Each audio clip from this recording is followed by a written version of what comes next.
Bonjour les loulous et bienvenue dans cette nouvelle vidéo dans laquelle on va revenir sur la représentation de la mémoire. Maintenant que la représentation de la mémoire n'a plus aucun secret pour vous quand il s'agit de manipuler des listes, des tuples, des ensembles et des dictionnaires, on va s'intéresser à ce qu'il se passe dans la mémoire quand on appelle des fonctions. Comment est organisée la pile? Que se passe-t-il dans le tas? Eh bien, nous allons voir cela tout de suite et je vais commencer avec un premier exemple. On commence par définir une fonction à la ligne 1, la fonction salutation qui prend un paramètre. Ensuite, il y a deux affectations aux lignes 5 et 6. Un appel de la fonction salutation avec une affectation à la ligne 8 suivi d'un print. Et de nouveau, un appel de la fonction salutation et une affectation suivi d'un print aux lignes 11 et 12. Voyons voir ce que propose Python Tutor. J'ai mis le site en favori pour pouvoir y accéder plus facilement. Alors, une petite parenthèse, ne tapez pas votre code dans Python Tutor, vous allez perdre beaucoup trop de temps. Tapez votre code dans un éditeur de code, Geany, Atom ou VS Code par exemple. Ensuite, exécutez votre script sur votre machine pour vérifier qu'il n'y a pas d'erreur de syntaxe. Et ensuite seulement, copiez et collez votre code dans Python Tutor pour voir l'évolution de la mémoire. Voilà, je colle mon code et je lance la visualisation de l'exécution. On commence bien à la ligne 1 dans laquelle on définit la fonction salutation. Dans Python, les fonctions sont des objets comme les autres. Il crée donc dans la pile une variable salutation qui pointe dans le tas vers une sorte de boîte qui est de type fonction et dans laquelle on voit ce qu'on appelle le profil de la fonction, c'est-à-dire en Python son nom et le nom de ses paramètres. Par souci de simplification, je n'exigerai pas de vous, dans les exercices, que vous mettiez les noms des fonctions dans la pile, quand je vous demande des représentations de la mémoire. D'autant que en Java, par exemple, les fonctions ne sont pas des objets et ne sont pas représentées de cette façon-là dans la pile. On passe directement à la ligne 5. On n'entre pas du tout dans la fonction à ce stade. Les lignes 5 et 6 sont de simples affectations, vous connaissez ça par cœur maintenant. La variable support est créée dans la pile avec sa valeur Sona et la variable ADC est créée à son tour avec la valeur H. On passe maintenant à la ligne 8.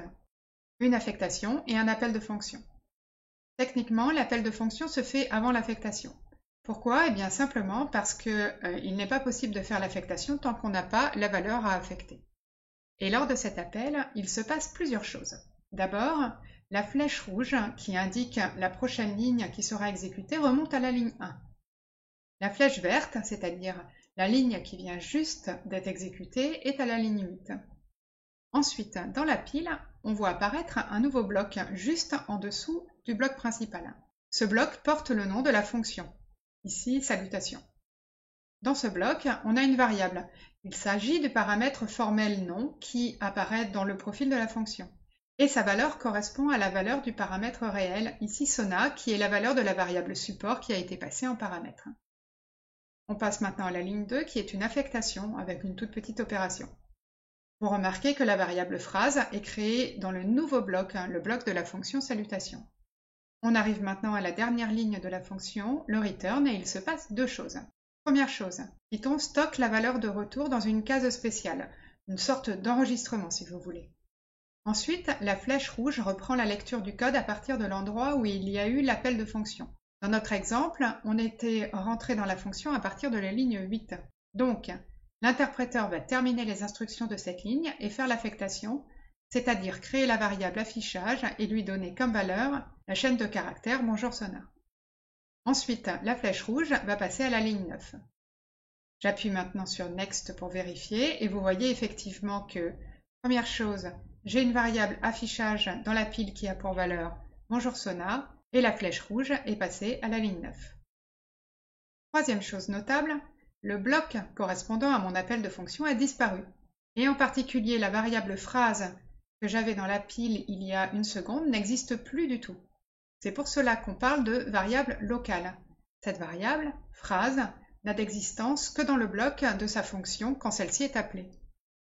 La ligne 9 provoque un affichage que vous pouvez observer dans le cadre en haut à droite, dans le cadre Print Output, et on passe à la ligne 11, de nouveau une affectation et un appel de fonction. Eh bien, on recommence. Un nouveau bloc dans la pile, le paramètre formel nom prend la valeur du paramètre réel h ici.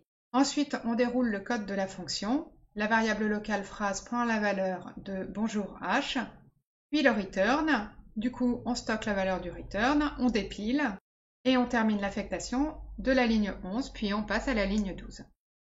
J'entends des questions dans la salle, mais comment est-ce que l'interpréteur sait à quelle ligne il doit aller après un return? Eh bien, en vrai, cette information est stockée quelque part dans chaque bloc. Même si ça n'apparaît pas ici dans la représentation simplifiée que propose Python-Tutor, chaque bloc contient sa position dans le code. C'est une information qui n'est pas simple et c'est un gros boulot pour le compilateur. C'est pourquoi on ne multiplie pas les returns dans une fonction quand ça ne se justifie pas.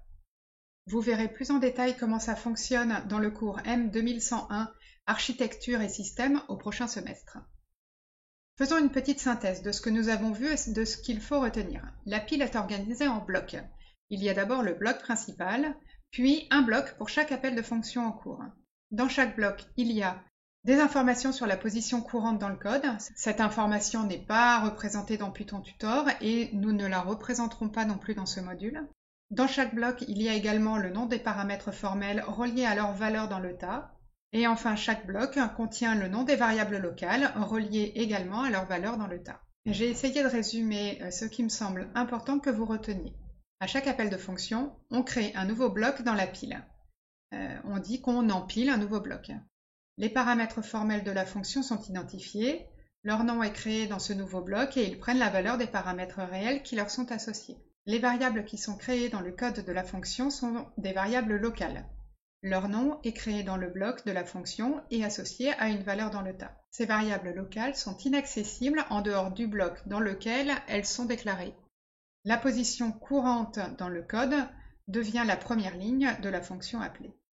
Et lorsque l'interpréteur rencontre un return, il stocke temporairement la valeur du return, ensuite il supprime le dernier bloc de la pile, on dit qu'il dépile le dernier bloc, puis il restaure le bloc qui le précède, c'est-à-dire les variables locales, la position dans le code, et du coup il reprend le déroulement du script là où il en était et utilise éventuellement la valeur du return qu'il avait stocké pour faire une affectation ou un affichage par exemple.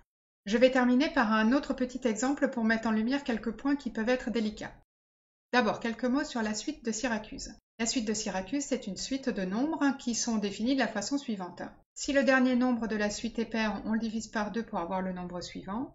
Et si le dernier nombre de la suite est impair, on calcule le suivant en le multipliant par 3 et en ajoutant 1. Une conjecture dit que, quel que soit le nombre de départ choisi, à condition que ce soit un nombre entier positif, on tombe nécessairement sur la valeur 1 au bout d'un moment. J'ai écrit un petit script qui calcule les 5 premiers termes de la suite de Syracuse si on part du nombre passé en paramètres. J'ai découpé mon code en micro-fonctions pour que ce soit plus facile à coder et surtout pour illustrer mon propos. Pour voir ce qui se passe, dans la mémoire, je vais utiliser Python-Tutor encore. Mon objectif est que, à terme, vous soyez capable de vous passer de Python-Tutor pour imaginer ce qu'il se passe dans la mémoire. Je passe rapidement sur les premières lignes.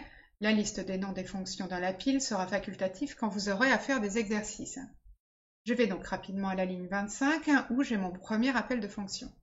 Dans la pile, un nouveau bloc est créé. Le paramètre formel prend la valeur 3, qui est le paramètre réel de l'appel. Une variable locale res est créée et prend la valeur de la liste vide.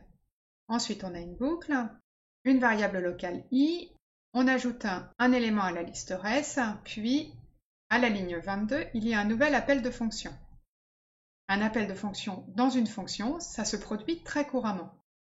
Il est donc important que vous compreniez bien ce qu'il se passe. Eh bien, un nouveau bloc est créé. Le paramètre formel prend la valeur 3, et comme a est impair, on passe à la ligne 13. Et on a de nouveau un appel de fonction, et donc un nouveau bloc. Un nouveau paramètre formel a qui vaut 3, puis une variable locale res qui prend la valeur 10. Je fais une toute petite pause ici. Il y a 2 variables qui s'appellent res dans la pile. Ces variables ne sont pas du tout dans les mêmes blocs. Quand vous utilisez la variable res, il est important de savoir dans quel bloc vous êtes. En effet, dans le bloc principal, la variable res n'existe pas, par exemple. Vous aurez un message d'erreur si vous essayez de l'utiliser. Dans le bloc de la fonction Syracuse 5, la variable res est une liste, alors que dans le bloc de la fonction suivant impair, la variable res est un nombre entier. Pour ne pas vous embrouiller, je vous conseille de nommer mieux que ça vos variables locales. Je continue maintenant l'exécution de mon script pas à pas, j'arrive au return de la fonction suivant impair, et comme on l'a vu dans la diapo précédente, on supprime le dernier cadre de la pile, le cadre de la fonction suivant impair, et on revient dans le bloc précédent et à l'endroit dans le code qu'on avait quitté. Dans mon exemple, je termine l'affectation de la ligne 13, res prend la valeur de retour de la fonction suite impair. J'arrive à nouveau à un return, on dépile le dernier cadre de la pile, et on revient dans le bloc précédent, là où je m'étais arrêté, c'est-à-dire à la ligne 22. Je termine l'affectation de la ligne 22, nombre prend la valeur de retour de la fonction suivante, et je continue ma boucle. Et le phénomène se répète 5 fois. Et maintenant, quelle est la réponse à la question « Donner une représentation de la mémoire au premier passage à l'endroit indiqué ici ?» Évidemment, je n'attends pas un screen de Python Tutor, mais bien un schéma fait avec vos petites mains, un papier et un crayon. Je vous montre ce à quoi ça pourrait ressembler. Je vous ai mis le code de ce petit script dans la description en dessous de la vidéo pour que vous puissiez tester par vous-même. N'hésitez pas à faire d'autres tests avec vos propres fonctions.